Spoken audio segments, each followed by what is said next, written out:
G'day everyone, James here with JWN Lawn Care and Landscaping, bringing you another video.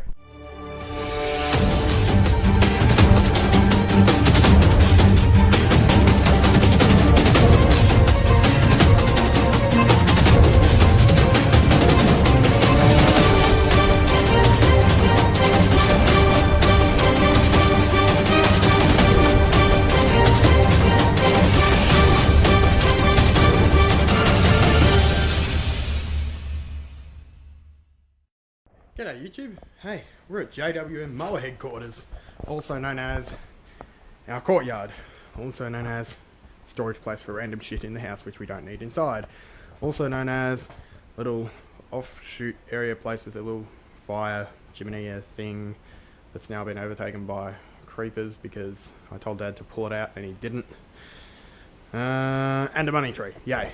Anyhow, I've received a few requests from people. I think the last one was a guy called Frank. I think it was him. Asked me if I could do a review, a kind of an overview of the Toro Timemaster. So I thought that's what I'd do. So I've had this thing for, what, a couple of months now.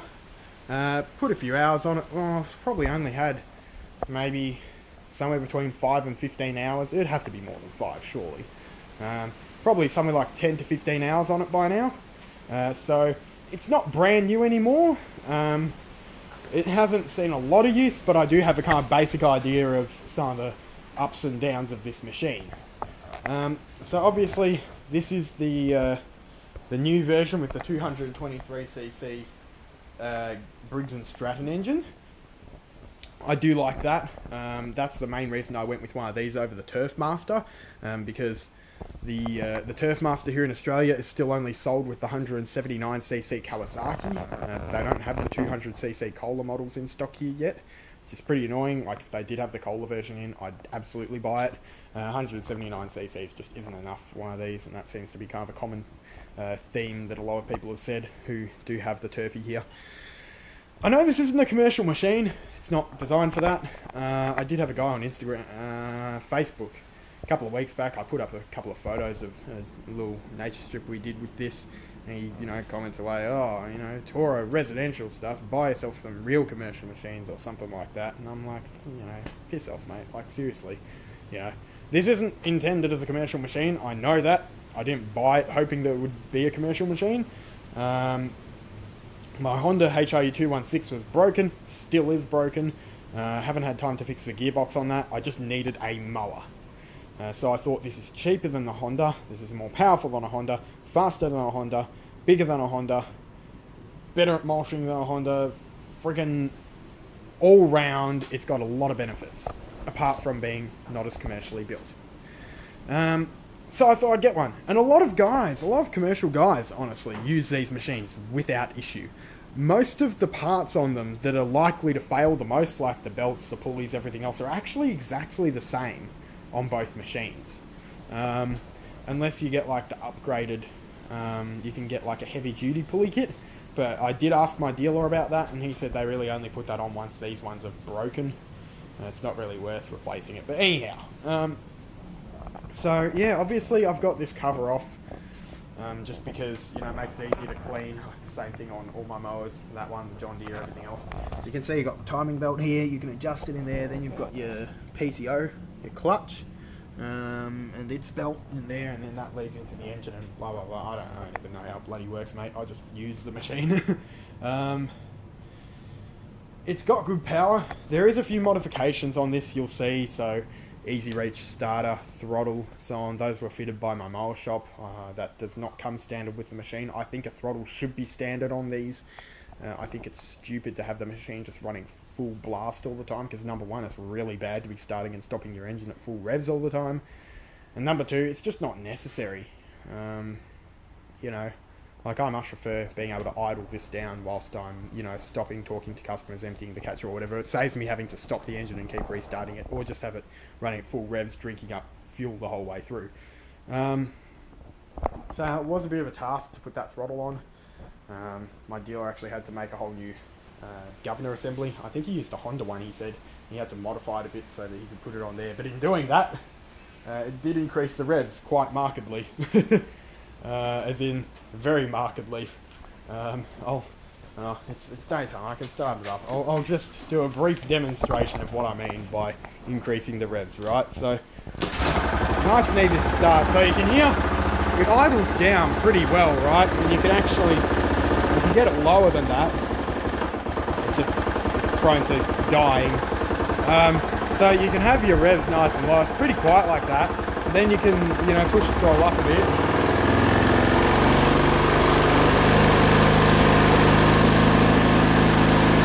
And that's kind of where it was, factory set without the throttle. With the governor, we could go all the way up.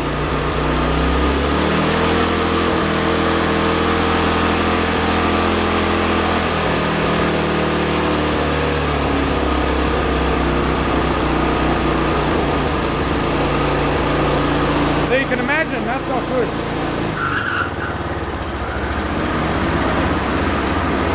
So clutch comes on nice and easy. I don't have the little brake on there, but it sounds, you can hear, it sounds like a walker.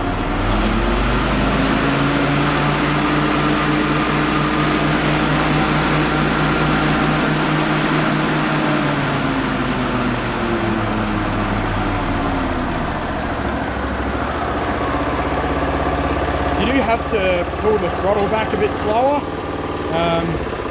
because otherwise it'll backfire. And then this is one thing I hate, right?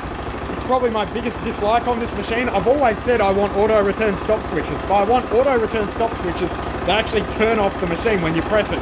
This, I press that, see? So you go to press it, turns it off, and then you walk away and it'll start back up again. And obviously it's not doing that because it's running at pretty low res, so it doesn't take as long. But when it was running at factory res at full blast, you had to stand here holding it for a good 4 or 5 seconds for it to actually properly turn off. If you even let go of this a half second early, it'd start right back up again. And it's just painful, you know, like you turn it off because you got to chat to the customer or something. You're like, okay, it's stopped now. Let go, so hold it again. Probably a bang in there because it's bad to turn the engine off at full revs. Okay, now it's off. No, it's not. Far out, Jesus. This is the one single instance where I'd actually prefer just a standard stop switch where you flick it to stop and the engine can take as long as it likes to turn off. If it meant that I had to just press it back to run before I actually start the machine again, I'd rather that than have to stand there holding the thing, because the amount of times I or my helper forget to, you know, hold it for so long waiting for it to turn off, oh, it's just a pain in the ass. I know it's little things, but it's little things that you do it time and time again every day, it starts getting to you. Another thing I don't quite like, I do like the personal pace system, and I quite like this whole setup. This is another reason I went for the Timemaster. It's just a bit more ergonomic than the Turfy. I do like the top blade clutch. I think that's quite good as opposed to the Honda one, which is there. But I don't like this, because every time you go to push it, I'm used to pushing by the handle, right? You go to push that, you can't push it, because it acts like a brake. You have to push it from here. You try and push it from here, it stops. Same thing, you try and pull it back, it stops. It's infuriating because I keep going to do this and it just stops on you. 2-point height adjustment, I really like that, because if you're, say, you know, trying to get over a bunch of leaves or something, of which we did a whole pile the other day, you can lift the front up a little bit. It's not too much of a pain to adjust, it's pretty easy. Plenty of height adjustments, could probably throw a few more in there, like, you know, another one in between each. But it's alright, you know, I normally cut them on setting E or F there. You can't really cut on setting G because it bottoms out the deck. Yeah, I'm bottoming out my shorts on the thing getting clipped on the way past. You can see it's got these little tabs on each side, and these dig into the ground. I don't like that at all. I know it's probably there to protect the deck a bit, but it also means you can't cut low like you're supposed to, or you should be able to, you know. I like the multi-functionality of this. It's got a lot of different features. Most commercial machines are just mulch bag, rear discharge. This adds inside discharge too. Excuse me.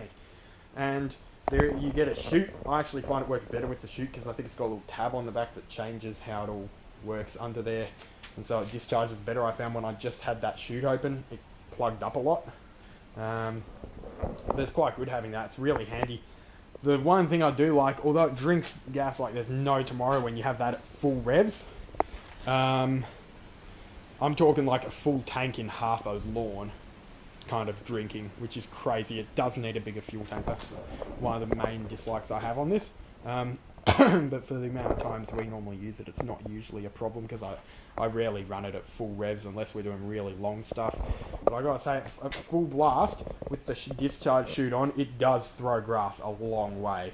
Like, I'd probably say at least 2.5 meters, which realistically, even this Victa only throws maybe like 2 3/4, 3 meters at its best. So for that thing to throw nearly as far as this, I reckon it's awesome. And it just shows how much power it's got. Yeah. I do like the bag on these. Nice and big. I did burn a couple of holes in the first one. Don't do that. I don't even know how I did it. I think I must have laid the catcher down like on top of here, and the edge must have dropped down onto the muffler, because actually even now, just from running it for like 30 seconds, it's actually, I can feel it's quite hot. So you do have to be careful of that.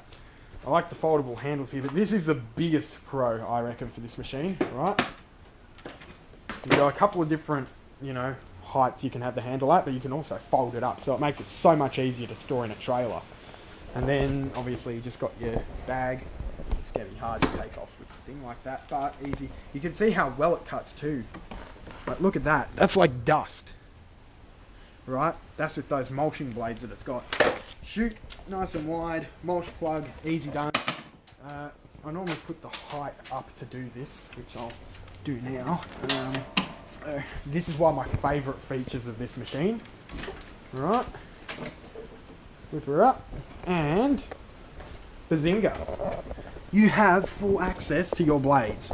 So this is the underside of the deck. You can see kind of, you know, pretty well designed. This mower despises wet grass. Like, I'm talking, this deck will be completely filled. Like, I've had it down to like here, like a solid that much grass packed in. It gets so packed up to the point where it just refuses to cut. But these gator blades do pretty well. You know, nice spindles there and everything. You can see you can hold on to this if you can reach under, otherwise I just hold there. Don't hold this when you're picking the machine up, because we've made that mistake already, as you can see. Yeah, that's not really a handhold here at all. Don't try and use that, it's just plastic. I suppose you could reinforce it somehow, but yeah, that's cooked under there now. But yeah, I do like this because it's so easy to change these blades out. If you keep these nice and sharp, they will go through anything. This mulches buffalo so well. I should probably clean this deck out a little bit, but you also got your little flap back there. That's quite handy, and you got a wash port. Oh, there's a better look at how it all goes. So it is a belt-driven machine. You can see your drive belt down here that goes back to the transmission. Then you got your belt here which goes to the clutch. So it's all pretty open, pretty easy to service. Yeah, this is just a great feature because it means you can do on-the-job blade changes. And here's actually a better look at those two tabs. You can see, oh, I think I took a grinder to them a while back to try and get them off. But yeah, they're just a pain in the ass. Wheels are pretty solid. You've got a good axle under there. And I do like the 2-point height adjuster as opposed to the 4-point. But yeah, it's a really nice machine. Okay, I know it's not designed for, you know, commercial work, but it does all right. You know, it's pretty well rounded.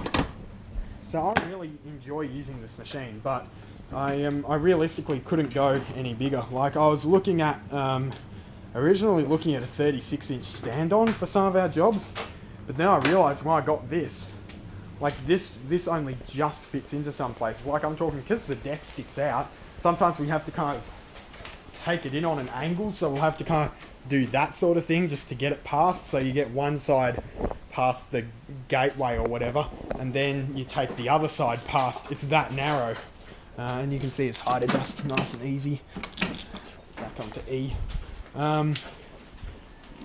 So yeah, I couldn't go any bigger. Realistically, anything this doesn't fit into, a 36-inch won't fit into either, so this is my only other option. And it's done fine. Honestly, we don't do much push mowing, so I don't need something that's going to get beaten the hell up, you know, all day, every day. If I did, I'd probably buy the Turf Master, but this, for the money, does fine. I think we got this for $12.50, $1300, something like that. Yeah, they're not a bad machine. I just like the fact I had a good relationship with the dealer, and so I just bought it from them. You know, they were able to get me the machine within about an hour of when I called up. You know, had it all ready for me. So I do appreciate that. The guys up there at Dawn Mowers are good guys. My school dealt with them too, still do. They get a lot of their Toros from them. You can see under here your air filter as well. I might as well show you. So just one nut, nice and easy to take off. Yeah, service is a big thing for these. You know, just having it easy, nice and open, so that you're not fiddling around. Because the more time you spend trying to fix your machines, it just, you know, what's happened there? It's just more time that you can't work, right? So you want a machine that's easy to service. There you go. So there's your air filter. It's nice and clean. Yeah. So no problem with that. You can sort of see, oh yeah, there's the governor assembly under there, underneath this bit. So yeah, I'm not sure what Rob did with that, but he's done something and it screams. So look, it cuts grass. You know, that's all I need. I don't really care what brand it is or whatever, as long as it does the job that it says it's supposed to do. That's a tick in my books. So yeah, I thought I'd just give you an overview. Yeah, it doesn't like wet grass. So basically, whenever I've got this out, I've got one of my Hondas as well. Normally the 19-inch at the moment, because the 21's broken and it's just too heavy to push. So anything where this is too big to fit into, or it's really wet grass or whatever, I'll take one of the Hondas in, because I mean, I don't think it's really fair to bash these things for not being good on wet grass. I mean, these seem especially bad with it, but no mower realistically likes wet grass. This machine doesn't like wet grass, the Hondas don't like wet grass. It's just this one really doesn't like wet grass. Like, yeah, it just plugs to no end, but that's not a huge issue for me. Normally, if it's raining enough for the grass to be that wet, we shouldn't really be out working anyway. But yeah, this personal pace, a bit different to get used to, but it's quite nice being able to kind of walk to your own speed and have the machine keep up with you, as opposed to, you know, Honda style, you set your speed and you have to keep up with it. It's quite nice. It does go pretty fast. It certainly goes faster than the Honda, that's for sure. So yeah, hope you guys have enjoyed this video. Just a brief little overview now. I've had some time to use it. Would I buy one again? Absolutely. These are a cracker machine. Really good for the money. You can't go wrong. You know, Toro's a really good brand. They'll look after you. So yeah, and thank you also for 700 subscribers. I just saw yesterday we've hit that. I think we're actually a couple over 700, but you know, it's good. So Dad's looking at my phone. I think I've got a group chat still going. Yeah, I really appreciate all of you, you know, following me and, you know, watching my journey. Keep posting up those comments. I'll answer them as best I can. If you've got any questions or anything you want to ask me, I'm more than happy to have a chat. The only way I grew and I've, you know, ended up where I am at the moment is because other guys who have been in this for a while and have got a lot of knowledge and experience were gracious enough to share what they knew with me. So I figure if I can pay that forward to some of you guys, some of the ones that are younger and up and coming in the industry, you know, I'm more than happy to do that. If you want to give us a call, sit down, have a chat about stuff, whatever. You guys would see from the videos I'm doing, I'm just here to help you guys out, you know. I don't get paid for this stuff. I just want to make sure everyone succeeds. So yeah, hope you've enjoyed the video. Peace in the Middle East. Don't eat bats. Be good to your customers, they'll be good to you. Be good to your employees, they'll be good to you. Try to be good to your machines and they will also be good to you. Yeah, chuck us a like, subscribe if you haven't already. Tell us what you think. See you in the next one.